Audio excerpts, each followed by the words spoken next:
네, 시장을 좀 더 이제 심도 있게 들여다보고 정리를 잘 해서 중심을 잡는 시간입니다. 마켓리더의 특급 전략이고요. 키움증권 투자전략팀의 마주옥 팀장과 함께 자세한 이야기 나눠보겠습니다. 안녕하십니까? 예, 안녕하십니까? 자, 미국 이야기 안 해볼 수 없습니다. 매번 반복되는 이야기이긴 합니다만 이 S&P 지수, 500 지수가 사상 최고가를 경신을 했습니다. 예. 여기에 어떤 의미를 부여할 수 있을까요? 예, 최근 올해 투자은행들이 올해 말 S&P 500 지수가 뭐 얼마까지 오를 거다 이렇게 전망치를 계속 상향 조정하고 있는데요. 평균적으로 뭐 차이는 있겠지만 한 1600에서 한 1700까지는 상승할 거다 이렇게 보고 있습니다. 상승 여력이 한 뭐 5에서 한 8% 정도 이렇게 남아있다 이렇게 보시면 될 것 같은데요. 크게 뭐 미국 증시가 고조로 보이는 건 두 가지 이유 때문입니다. 첫 번째는 미국 경제가 계속 개선 추세를 유지하고 있습니다. 물론 재정 절벽 영향이 있고요. 시캐스트 이행 이런 것들 때문에 미국 경제가 상반기 중에 약간 일시적으로 둔화를 보일 가능성은 있습니다. 그러나 이런 경기 일시적인 둔화가 추세적으로 뭐 경기가 계속 둔화된다 이렇게 보기는 힘든 상황이고요. 이미 시장에 어느 정도 반영이 되어 있다 이렇게 보시면 될 것 같습니다. 또 한 가지는 연준 후 출구 전략에 대한 문제인데요. 올해 중에는 출구 전략이 좀 가시화되기는 좀 어렵지 않나 이렇게 보고 있습니다. 출구 전략이 가시화되기 위해서는 실업률이 좀 뚜렷하게 하락해야 되고요. 인플레이션 압력이 좀 눈에 띄게 높아져야 되는데 그런 조짐이 아직 나타나고 있지 않기 때문입니다. 결과적으로 경기가 계속 개선되고 유동성이 증가하는 동안은 미국 주식시장은 어느 정도 상승 추세가 남아있다. 상승 여력이 조금 더 이어질 거다. 이렇게 보는 게 맞는 것 같고요. 물론 뭐 5월 18일 날 미국 부채 한도 상향 조정 협상 이런 것들이 좀 남아있습니다.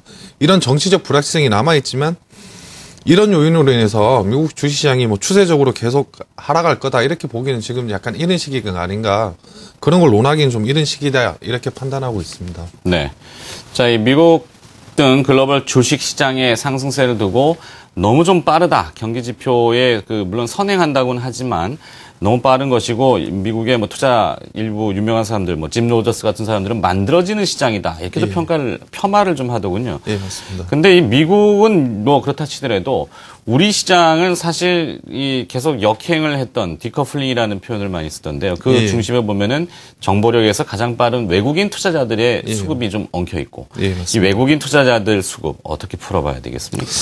예, 올해 들어서 외국인 뭐 투자자에 대한 변동이 잠깐 심하게 계속 나타나고 있습니다. 지난해 한 11월부터 계속해서 나타나고 있는데요. 그렇지만 지금 보시면 지난해 11월부터 지금까지 뭐 쭉 보시면 그래도 한 4천억 정도는 순매수하고 있는 그런 정도 상태입니다. 일단 외국인 수급에 영향을 미쳤던 요인들 중에 FTSE가 삼성전자 유동 주식수를 변경시켰고요. 블랙록 아이쉐어 IMS ETF, 이머징 마켓 ETF에서 자금이 좀 나갔었고요. 또 한 가지는 잘 아시겠지만 뱅가드 벤치마크 변경 영향 이런 것들이 6월 말까지 계속 영향을 미치고 있습니다. 이런 일시적인 요인들이 이미 3월 중에 상당 부분 진행된 것으로 일단 파악되고 있고요. 4월 정도부터는 조금씩 매물 부담 압력은 좀 완화되지 않을까 이렇게 보고 있습니다. 2, 4분기 중에 외국인들이 뭐 얼마만큼 순매수할 거다 이렇게 보기는 약간 어렵지만 순매수 전환도 어느 정도 가능하지 않을까 이렇게 일단은 기대는 하고 있는데요. 전체적으로 보시면 상반기 중에 상반기로 끊어서 보시면 상반기 중에 벤치마크 변경 영향, 뱅가드가 벤치마크 변경에 따른 매물 압력은 한 10조 이렇게 볼 수 있습니다. 10조는 계속 외국인 매도가 나오는 거고요. 그렇지만 최근까지 글로벌 뭐 자금 흐름 보시면 뮤추얼 펀드에 돈이 계속 들어오고 있고요. 이머징 마켓으로 자금 유입이 되고 있습니다. 뭐 연간으로 보시면 원래 외국인들이 보통 지금 현재 돈 들어오는 규모라만 보시면 외국인들이 한 20조에서 한 22조 정도 순매수 여력이 있다 이렇게 보시는 게 맞는 것 같은데요. 그렇게 보면 뭐 러프하게 보면 한 외국인들이 상반기 중에도 한 11조 원 정도 매수할 수 있지 않나 이렇게 볼 수 있고요. 물론 뭐 외국인 상반기 전체로 보면 외국인들이 한 1조 정도 순매수하기 때문에 그래 큰 의미는 없다 이렇게 볼 수도 있겠지만 그렇다 치더라도 외국인이 계속 파는 추세는 이미 조금은 지나가지 않았나 이렇게 판단하는 게 맞는 것 같습니다. 그렇죠. 노출된 재료는 재료로서의 가치가 많이 떨어지니까 뭐 여러 가지 악재, 뭐 수급이 꼬인다 이런 얘기는 시장이 이미 알고 있다는 부분이고요. 다시 개선될 수 있으려면은 이제 물꼬를 터줘야 되는 거 아니겠습니까? 네, 4월에 모내기 하려면 논에 물대듯이 이 물꼬를 무엇으로 터주느냐인데 상대적으로 저평가되어 있다. 이 밸류 측정이라는 걸 많이 하는데 예, 맞습니다. 한국 증시의 밸류에이션 저평가 상태 맞습니까? 예, 현재로 보시면 한국 12개월 포워드 EPS라고 그러죠. 퍼 기준으로 보시면 한 8.5배 수준입니다. 지금 현재 선진국 시장이 한 13.3배 정도고요. 신흥공국 시장이 한 10.6배 정도입니다. 90년대 이후로 MSCI 코리아 인덱스로 보시면 포워드 퍼가 역사적 평균이 한 11.8배 정도입니다. 어떤 쪽으로 봤을 때도 국내 증시의 저평가 매력은 좀 남아있다 이렇게 보시면 될 것 같고요. 특히 채권 시장하고 비교는 지금 좀 어렵긴 어렵습니다. 왜냐하면 뭐 주요 금리 자체가 정부 어떤 정책에 따라서 금리가 많이 떨어진 부분들이 많기 때문입니다.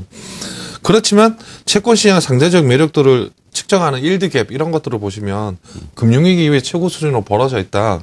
그 얘기는 주식시장이 채권 시장에 비해서 싸고 국내 주식시장이 뭐 신흥공업국이나 선진국 시장에 비해서 여전히 싼 구간에 있다 이렇게 보시면 될 것 같습니다.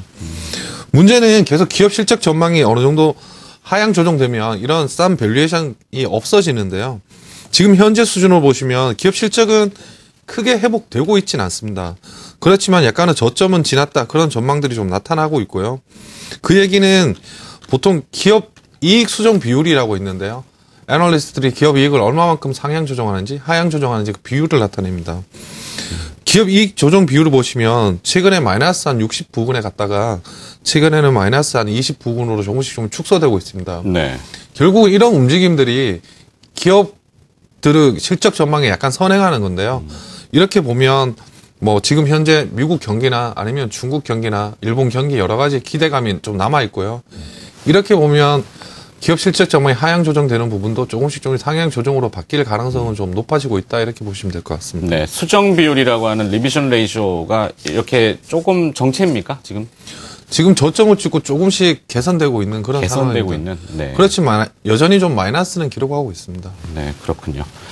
자, 뭐 지수와 매크로 뭐 거시 경제를 보면 그렇고 항상 시장을 보면은 늘 반복되는 이야기이긴 합니다만 틈새가 있지 않습니까? 중소형주의 상대적인 관심이 높아지고 있다 이렇게 하는데 이 중소형주의 이야기는 어떻게 좀 보이시나요? 2013년 들어서 전일까지 대형주는 한 1.2% 정도 하락했습니다. 중소형주는 한 5.5% 조금 넘게 상승했는데요. 결과적으로 보시면 중소형주 코스닥 시장은 상대적인 강세가 나타났다 이렇게 보시면 될 것 같습니다. 그 이유 중에 뭐 신정부가 이제 부동산 시장을 안정시키고 가계 부채를 완화하고 벤처 투자 활성화한다. 뭐 중소기업 위주 정책을 펼 거다 이런 전망들이 조금 영향을 받은 것 같고요. 또 한 가지는 대형주가 계속 뱅가드 벤치마크 영향으로 수급이 꼬이니까 중소형주가 약간 대안으로 또 오르는 그런 성격들도 약간 남아 있었다 이렇게 보시면 될 것 같습니다. 결과적으로 지금 현재 뭐 금리나 이런 것들이 단행되면 다시 한번 중소형주가 조금 상대적인 강세가 유지될 것 같은데요. 그렇다 치더라도 지금 장기적인 추세를 보시면 코스닥은 항상 박스권 트레이딩에 지금도 부딪히고 있고요. 그런 현상들이 계속 나타나고 있습니다. 일시적으로 뭐 대형주가 강세 가는 구간에서 코스닥 이런 것들이 좀 더 상승할 가능성은 있습니다. 그렇지만 상반기 중에 뭐 이런 강세는 조금 더 나타날 가능성이 있지만 하반기 정도 되면 대형주의 수급 부담 이런 것들이 줄어들면서 약간은 뭐 상대적인 강세는 약화되지 않을까 그렇게 보고 있습니다. 그렇군요. 자, 오늘은 시장 중심을 좀 세워보는 전략을 좀 했는데요. 시간이 또 여기까지 허용돼서 마무리 지어야 되겠습니다. 네, 마켓 리더의 특급 전략 키움증권 투자전략팀의 마주옥 팀장이 너무 고생을 많이 하셨습니다. 고맙습니다. 예, 수고하셨습니다.